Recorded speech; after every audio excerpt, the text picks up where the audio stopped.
G'day, welcome back to Plugged In Australia, your no-nonsense guide to electric mobility down under. I'm your host Jamie, and today is episode 15 on Friday the 13th of February. Geez, I hope you're not too superstitious, because we got Friday the 13th in February, and then we have one in March as well. On this episode, we have a very heavily BYD focus because, let's face it, they are absolutely dominating and reshaping our market faster than anyone else. We'll unpack why their Australia boss says plug-in hybrids are here to stay, their aggressive push into fleet sales to hit top 3 brand status, exciting solid-state battery production plans. I told you it was the buzzword for the year. Plans kicking off for that one next year, and a reality check on EV affordability perceptions. Then we have some more heavy vehicle stories with some electric trucks hitting Perth streets to deliver beer with big decarbonisation wins. Hopefully not taking out the carbon out of the beer, because that'll be a bit no good. Anyway, we're EV positive here as always, and these technologies are delivering cleaner air, lower running costs, and massive torque with real-world practicality. But no BS, transitions take time. Perceptions do lag with reality, and we need better support for average earners and regional drivers. All of these stories and more. Let's get into it.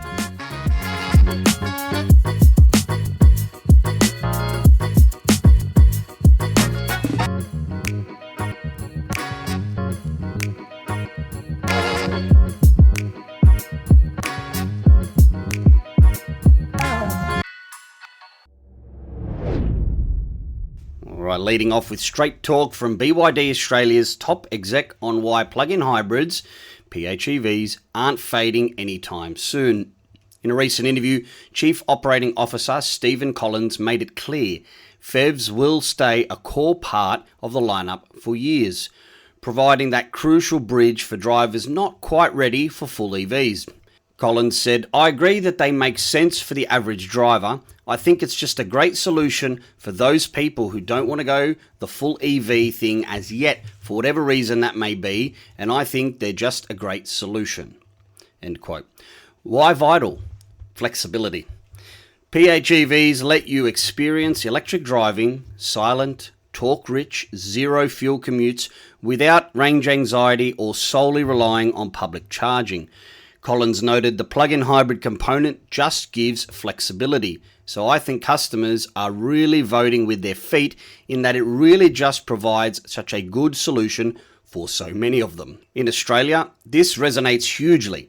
Pure EV sales hover below 10% nationally, with regional areas lagging due to sparse fast chargers. PHEVs offer 80 to 120 kilometres electric range on models like the Shark 6 or the new Sea-Line 5, covering most daily drives. And that's, average Aussie commute is between 30 and 40 kilometres round trip. Obviously, some people have a lot longer ones than that, but that's the average. And then after that, you've got your seamless petrol backup for longer hauls. Specific shout out to the BYD Shark 6 dual cab ute. It's a standout success in our ute obsessed market. Collins said, "I do think Shark has been such a good example of that, where the capability of the vehicle is so strong. It's proving PHEVs can compete in tough segments, especially urban tradies who charge at depots." End quote. Sales context. BYD aimed for near 50-50 split between PHEVs and full EVs in 2025, expecting similar in 2026, depending on supply. Customers are choosing PHEVs for practical reasons, minimising fuel on commutes while keeping capability. But in reality, plug-in hybrids only maximise benefits if you plug them in regularly. Where have I heard that before? Has somebody said that before? Otherwise, they're heavier hybrids burning more fuel than efficient petrols. But in Australia, with rising fuel prices and home solar abundance, many owners do charge, slashing costs dramatically. This stance keeps options open as EV infrastructure grows. Plug-in hybrids are accelerating adoption without forcing all or nothing choices, which could be a smart choice for our vast country. All right, staying with BYD Australia, they're not content with strong retail sales. No, fleets are the next frontier.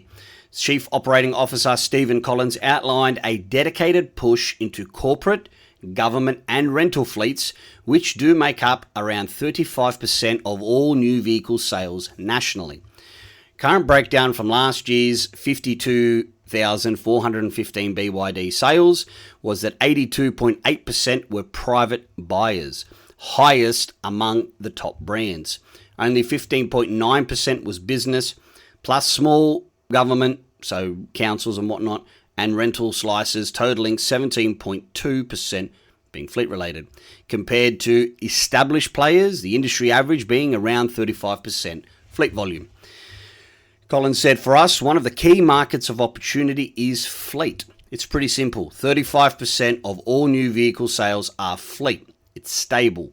These customers want fit-for-purpose vehicles. Whole of cost life ownership is really important to them. Where the opportunity lies is corporate sales and fleet business.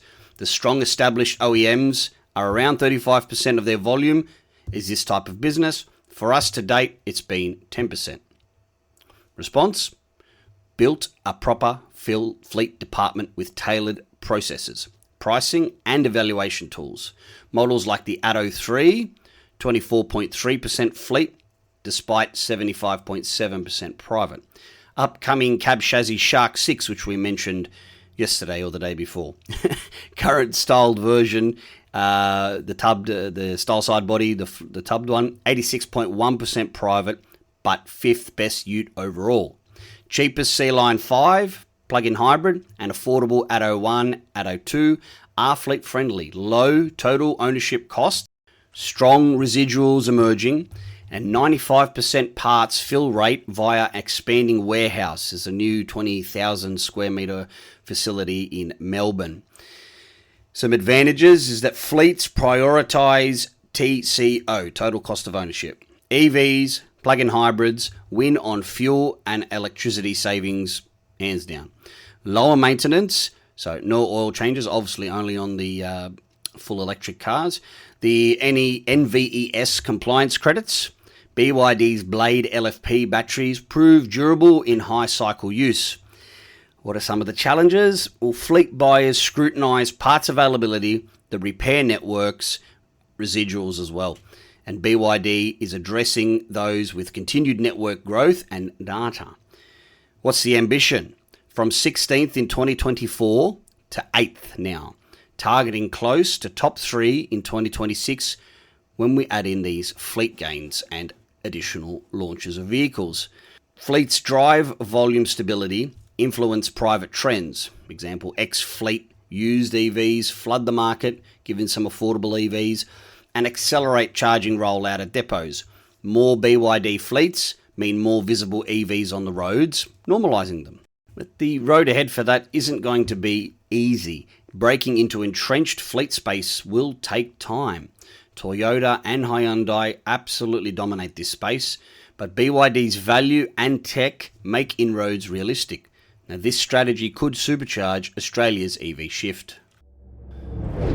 Alright, time for a reality check on EV buying power. A recent money.com.au survey found Australians believe you need $140,000 annual income to afford and run a new EV. That's about $35,500 above the national full-time average of $104,000, according to ABS data. A bit of a breakdown. Gen X thinks $146,000, millennials $144,000, Gen Z and boomers $134,000. Top concerns are upfront price 45%, battery replacement 42%, which we all know is very rare, and if there is a problem is generally right early on under warranty. Resale coming in at 28% and charging at 23%. Yet reality, over 150 EV models now starting from $25,000, think your BYD Dolphin and Atto 1 equivalents, many comparable petrol hatches and SUVs. Running costs are lower, electricity versus fuel, and your minimum servicing. I know our Sea Line 7 is 20,000 kilometre servicing intervals. I think we had our first service, not the free one at the beginning, but the normal one, and it was about $80. Obviously, the future ones will be a little bit more, but there's just no escaping the cost savings there. Why the mismatch? Well, perceptions are stuck on early days when Teslas dominated at premium prices. Prices have plunged. Atto 3, under $40,000 drive away in many states. MG4, even cheaper. Let's crunch some numbers honestly. Assume $50,000 EV loan over 5 years at 7% interest. It's about $1,000 a month in repayments. Add insurance, it's about $1,200 a year. Obviously everybody's insurance is going to be different. Charging around $500 a year. That's assuming the majority charging at home with a little bit of a solar assisted in there. Registration, total cost of ownership is going to be about $15,000 to $18,000 a year for the first few years. Very comfortable to do on a $100,000 household income, especially versus petrol equivalent, which you're looking at least $3,000 to $4,000 just in fuel. We haven't even touched on the extra servicing and all that sort of stuff. Even a Corolla, you're looking at around the $35,000 mark. Your repayments on that are going to be similar to the EV, but it's going to cost you $2,000 a year at least in fuel, plus all your extra servicing. And over 5 years, EVs often are cheaper overall. And yes, it's true, upfront costs are still higher for some models, and home charging needs garage and solar to be maximum benefit. And regional public networks are improving, but gaps remain. Used EVs are really now abundant under the $30,000 mark for entry levels. So to conclude this segment, EVs increasingly accessible to the average full-time earner, especially families with solar. The perception is lagging and educated needed as choices explode. All right, last BYD story, promise. Some exciting tech news. BYD has confirmed their limited solid-state battery production should start in 2027 after some major breakthroughs and faster charging. Timeline firmed in February 2026 via investor relations. They've been researching since 2013 up to 2023 with mass production feasibility. 2024, they tested some 20 to 60 amp hour cells, sulfide electrolytes for better conductivity, safety, lifespan, stability, charging speeds versus a liquid lithium ion. Initial phase, there'll be small volumes for the first 2 years, targeting more premium EVs before the mass market later this decade. The benefits of a solid-state battery is higher density, potentially 400 to 500 watt hours per kilogram versus current LFP's 160 to 200. You should be getting some faster charging, as well as extreme temperature performances when you're really pushing it hard and that temperature is getting up there. And probably the most important part is enhanced safety. No dendrite risks, no thermal runaway, because there's no electrolyte to do that.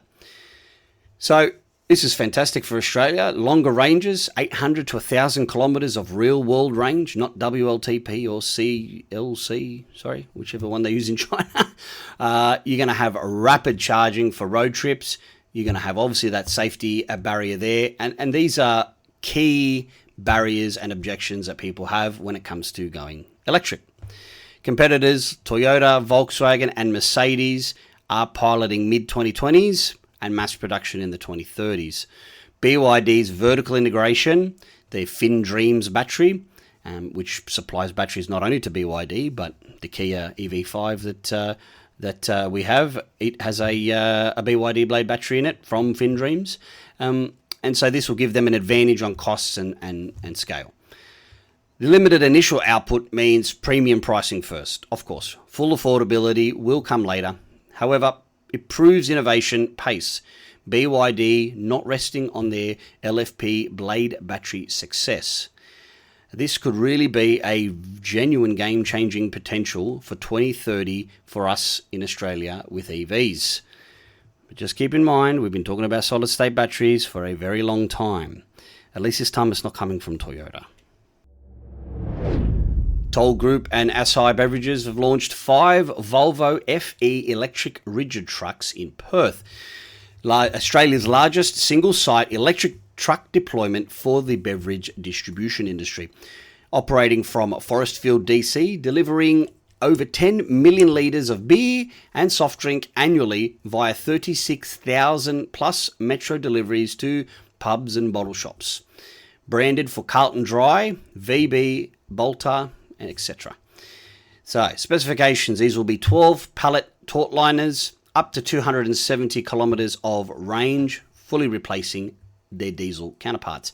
Supported by 3 dual-port 60 kilowatt DC chargers on site, part of Toll's $67 million BEV investment, co-funded by Arena via Driving the Nation policy.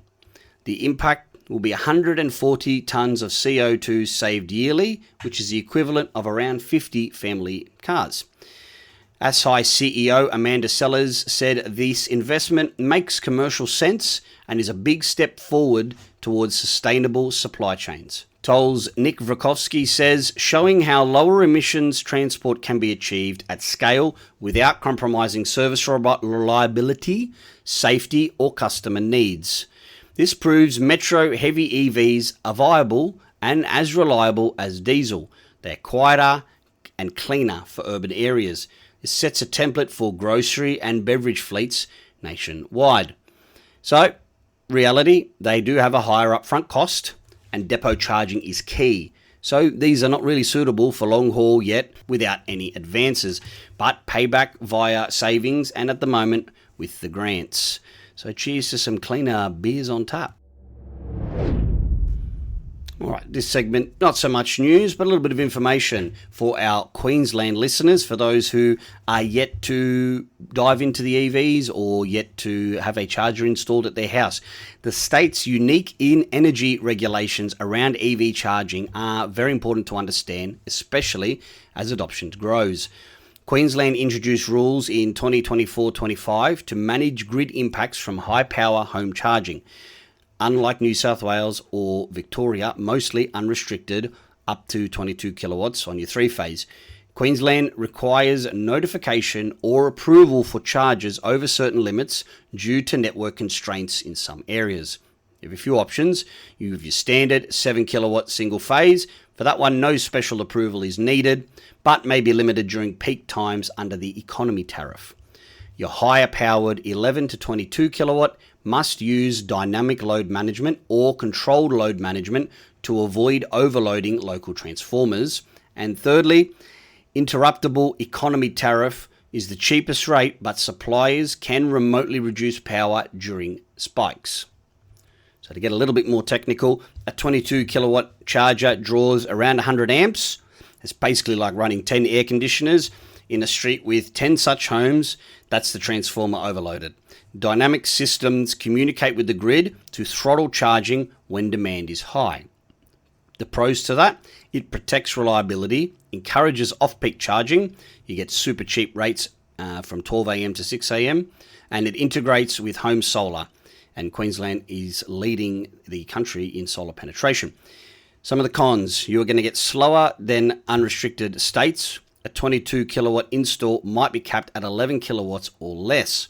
An approval process adds weeks to the cost.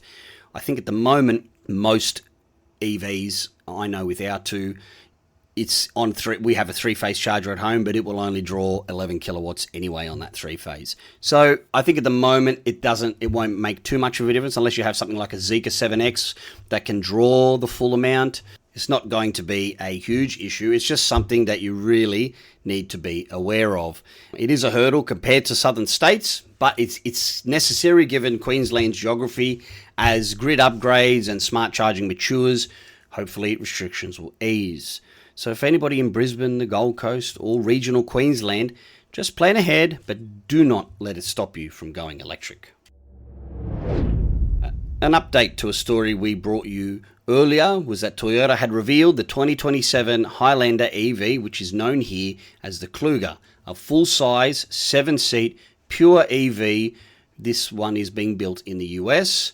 It had 165 to 241 kilowatts of power, 77 to 95 kilowatt hour batteries, and range up to 515 kilometers. It's Toyota's push into proper large battery electric vehicles beyond the BZ4X. However, it has been confirmed that it is not on the cards for Australia.